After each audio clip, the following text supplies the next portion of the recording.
That was a tough one, guys. We didn't play our best game. I thought maybe the difference in the game, obviously, was the second half. The difference in the game was our fans gave us some momentum, gave us some energy there, had some big defensive stops. Obviously, you cannot turn the ball over and beat good teams. And make no mistake about it, Florida's a much improved team. I told Billy before the game, they're playing really well, playing really good football, and have been for 4 or 5 weeks now. They've avoided turnovers and they've run the ball well. The recipe for winning football is don't turn the ball over, run the ball, and play good defense. And for the most part, we've done that most of the year. We didn't do that for a little bit of the half. We dominated most of the field position, most of the stats in terms of yards, but we all know turnovers. And some of those are on Carson, some of them aren't, and we got to do a good job helping him because when he's needed to play well, we needed him to step up. Once again tonight, backed up, third down, and I don't know what it was, 35 maybe. He made plays. He did a great job. Y'all keep that door shut, please. Thank you.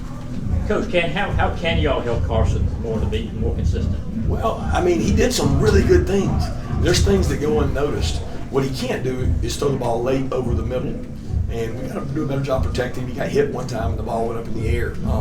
But the two plays that he would want back were late scramble, throw it up plays. And to be honest with you, he hasn't done that much. You know, he's always been smart. He'll take off and run or just throw it away and left for another day.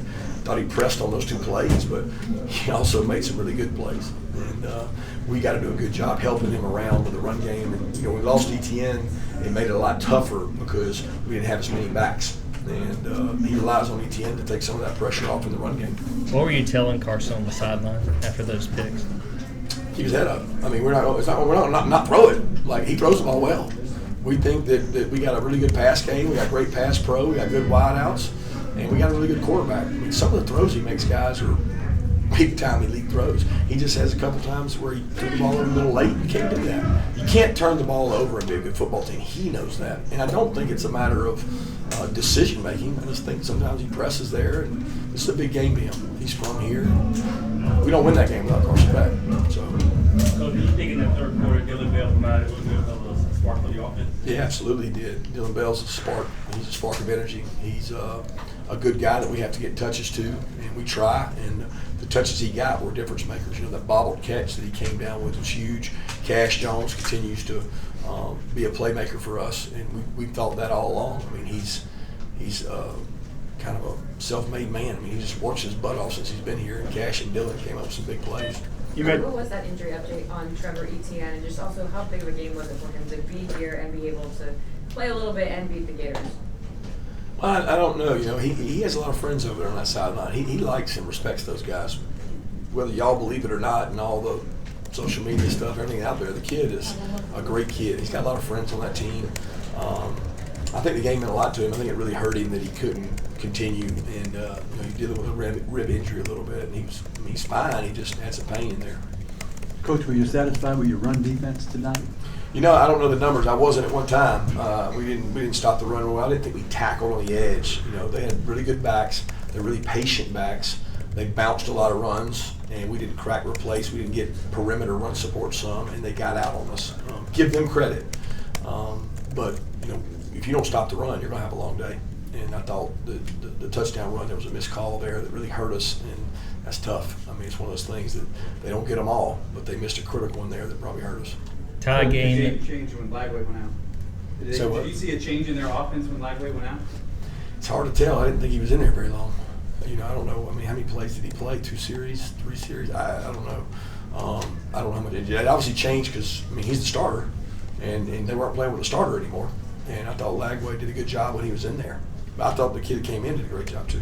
Kirby, could you just talk a little bit about Carson in terms of, you know, coming back from 3 picks and being able to just kind of settle down a little bit and get into a rhythm, 11 straight completions at one point? Yeah, we talked about him for a while there when you weren't in here, but I'll be glad to talk about it again. He continues to grow, mature. He's not perfect, and I think that he puts a lot of pressure on himself. And we got to continue to help him, and the players around him got to help him because he probably got 12 or 13 completions in a row if guys will get their signals and know what they're supposed to do on the perimeter. And we don't ask a lot of those wideouts, but we do ask them to execute at a high level, and they've got to help him. but he can't throw the ball late over the middle. He can't throw the ball down the sideline on a scramble, just throw it up for grabs. Those are things he can't do. Coach Smart, with the third string quarterback entering at the half, what was your message to the team? I didn't have anything to say about that. Kirby, did you like the way you guys responded from the Texas win? And is it harder nowadays to follow one good game up with another good game? No, I don't think one game affects the other. I think Florida's got a really good football team, personally. I mean, I think they're really physical. They've got SEC offensive line, defensive line. I mean, that's a good football team. And when you don't play well or spot them 3 turnovers, I mean, I don't know. I guess we ended up getting, how many turnovers did we get? 1? Two if you count the field goal. Yeah, I don't know. That's not a turnover to me. So, I mean, we have 3, they have 1. I mean, it certainly changed the field position and the momentum in the game. That was huge. But when you turn the ball over 3 times, and I mean, I would think we out-explosive played them, and that's usually an indicator. And when you do that, you got to get touchdowns in the red area, which we didn't, and you can't turn the ball over. How do you think Nate Frazier handled stepping in for Trevor Etienne, and what did you say to him after that touchdown? Just don't be stupid, man. Like we're not selfish people at Georgia. You know, we don't. I mean, I'm not interested in all the shenanigans. We're meat and potatoes. We roll our sleeves up. And we go to work every day. I'm not interested in you know, gator chomping and throat slashing. It's not respectful. I mean, I want to be respectful of the game and the people we play, and I think the best way to attack somebody is beat them. Did that surprise you, Coach, when you made that gesture? I mean, he's immature, he's young. I mean, Nate's a great kid. Look, he's a super talent, and he wants to do well. He didn't do it with the intent of getting a penalty. Just, you know, got to act like you've been there, and he ain't been there enough. Coach, how good was that late interception in the fourth quarter that you guys had? It was a big play. I thought the guy was wide open, and they had a nice play call, a little bootleg action. That was a copycat play from one we had seen earlier this year, giving up a touchdown, and the guy was open. C.J. Allen made a freaky, unbelievable play to jump up and snag it, and that was probably the biggest change in the game. Coach, there were times it felt like a home game for Georgia. What can you say about the juice the fans were able to bring? I saw your players playing up to the crowd quite a bit in this game. Well, I felt that was both ways. I mean, I don't know. I felt like every time they had momentum, they were loud against our offense, and that's the way it's supposed to be in this game. And in recent years in the past, sometimes it hadn't been that way. And you know, I don't know. I love playing in Jacksonville, but the momentum swings sometimes don't feel like it gets as loud as the road or the home games because the 50% rule. How can you help prevent Carson from pressing? Obviously, he needs another 10, but how do you coach that and prevent that? I can't say I know that he's pressing. First of all, I've mentioned that, but I don't know that. I think he wants to play well.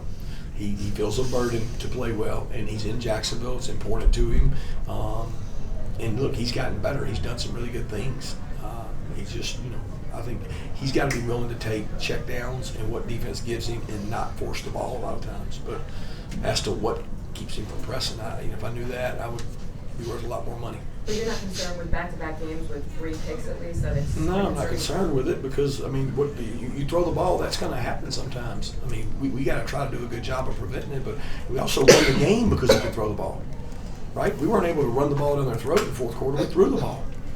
And he makes checks, decisions. There's 3 plays in the last 2 drives that nobody knows what he did, and he's got elite knowledge of what's going on. He puts us in the right play, and the plays work when he puts us in them. What did you see on that? Did you talk about the Cash touchdown at the end? That's a throw, right? It was a great throw. It was I think it was underneath, angle out by Cash. He ran a great option route, and that's not an easy throw. Like you'd say, well, that's just a little 5-yard throw. Well, he's got to put touch to get it over the defensive line. He's got to put it in a position that Cash has somebody covering, and I thought Cash did a great job breaking the tackle. Guy tried to drag Cash down, and Cash beat him and did a great job. Cash is good at those routes, so is Etienne. I imagine you have something for Dwight Phillips because of his speed, but how about the call to get him his first touch on that stage at that moment, and he came through? That's a great job by the offensive staff. They reached out to me on Tuesday or Wednesday and said, is Dwight going to travel? Because he hasn't traveled every game. And said, yeah, he's going. He's up now with the injuries at running back. He'll be an emergency running back. And they put a package in for him, and he did a great job. You're talking about everybody on that team loves that kid, Little Peanut. His parents are great people. Both ran track at Kentucky. His dad's an Olympic gold medalist, and just what a great story. I've never met a kid that everybody on the team likes as much as him, and he just works really hard. So I was really happy for him to get that play. What's Anthony Evans dealing with, and how did that leave you in the return game? Anthony's dealing with a little bit of a hamstring, so we're hopeful to get him back. happened, late last week. So it's why we train multiple guys to be able to return the ball. And Malachi became the next guy, and kickoff it became Cash. How do you feel like your defense held up with those first half suspensions and the guys kind of stepping up? Ooh. I think we lost somebody there for a few snaps, Ja'Cory, and so then we were really, that's why you practice the 2s and 3s. It's why you develop players. Kyron had to come in and play. I can't say how they played. I thought we had some jitters there. I thought it was really good for KJ Bolden to get to start and play, to get some confidence and play more. He's rotated a lot, but we could have played better, I'll say that, but we survived them. What'd you see from the offense on that go-ahead touchdown in the fourth quarter? When it was 2020. Yeah. After, I just mean that drive. Oh, I saw a 3rd and 5 that we were going to have to punt the ball back to them if we didn't get it. That's what I saw, and I was like, here we are. Similar to Texas, we had a bigger lead, but he steps up, he sees a blitz, he puts everybody in the right protection, he takes a shot clock down to 1 second and puts us in the right route and throws a great ball and stands in a pocket now that there ain't many people with that many people pressuring will stand in that pocket that long and trust his protection and fire that ball. And I know, a lot of guys on Sunday that don't do as much checking as he does. It puts us in the right play, and that was the difference in the game to get it to Arian. And then we still had to finish the drive, and he did a great job against Max Blitz to score the touchdown with Dom. We got time for one more question. With Nate Frazier, just how have you seen him continue to grow and mature throughout this season, especially stepping up tonight with Trevor Hurd? I think he had career high as 18, 19 carries. Yeah, he got to grow up. We've been trying to grow him up the whole time. It's probably me more than anything. Josh does a good job trying to get him in there. We got to show confidence in him and play because a back can't make it through this league trying to do it by himself. And I thought he did some good things tonight. He had a couple mistakes. I'm not talking about the penalty. He had a couple mistakes that can cost us. He has really gotten better at his protection. I'm fired up about him in protection because he is not shy of contact. But he's got to get vertical and not try to outrun everything to the sideline. Thanks, guys. Thanks, Coach.